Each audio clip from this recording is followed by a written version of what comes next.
সংস্কার নিয়ে রাজনৈতিক দলগুলোর সঙ্গে প্রধান উপদেষ্টা ডক্টর মোহাম্মদ ইউনূসের নেতৃত্বে গঠিত ৭ সদস্যের জাতীয় ঐকমত্য কমিশনের বৈঠক আজ শনিবার থেকে শুরু হচ্ছে। কমিশনের প্রথম বৈঠক অনুষ্ঠিত হতে যাচ্ছে বিএনপির সঙ্গে। রাজধানীর ফরেন সার্ভিস একাডেমিতে বিকেল ৩টা থেকে ৫:৩০ পর্যন্ত বৈঠক অনুষ্ঠিত হবে। প্রধান উপদেষ্টা বৈঠকে বক্তব্য দিবেন।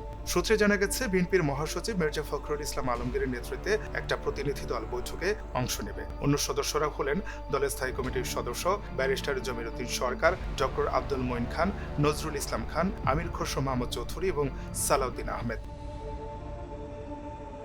অন্তর্বর্তী সরকার গঠিত ৬টি সংস্কার কমিশনের প্রতিবেদন নিয়ে বৈঠকে আলোচনা হবে। এরই মধ্যে সংস্কার কমিশনের দেয়া প্রতিবেদনগুলো অন্তর্বর্তী সরকারের পক্ষ থেকে রাজনৈতিক দলগুলোর কাছে পাঠানো হয়েছে। প্রসঙ্গত, প্রধান উপদেষ্টা ডক্টর মোহাম্মদ ইউনূসের নেতৃত্বে ৭ সদস্যের জাতীয় ঐকমত্য কমিশন গঠন করে গত ১২ ফেব্রুয়ারি প্রজ্ঞাপন জারি করে মন্ত্রিপরিষদ বিভাগ। কমিশনের অন্য সদস্যরা হলেন সংবিধান সংস্কার কমিশনের প্রধান আলী রিয়াজ, জনপ্রশাসন সংস্কার কমিশনের প্রধান আব্দুল মুঈত চৌধুরী, পুলিশ সংস্কার কমিশনের প্রধান সরফরাজ হোসেন, নির্বাচন সংস্কার কমিশনের প্রধান বদিউল আলম মজুমদার, বিচার বিভাগ সংস্কার কমিশনের প্রধান বিচারপতি এমদাদুল হক এবং দুদক সংস্কার কমিশনের প্রধান ইফতেখারুজ্জামান।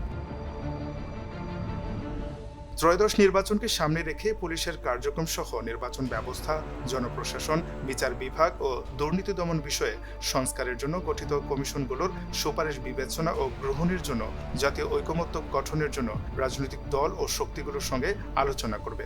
এ বিষয়ে পদক্ষেপের সুপারিশ করবে জাতীয় ঐকমত্য কমিশন। এই কমিশনের সাচিবিক দায়িত্ব পালন করবেন প্রধান উপদেষ্টার কার্যালয়।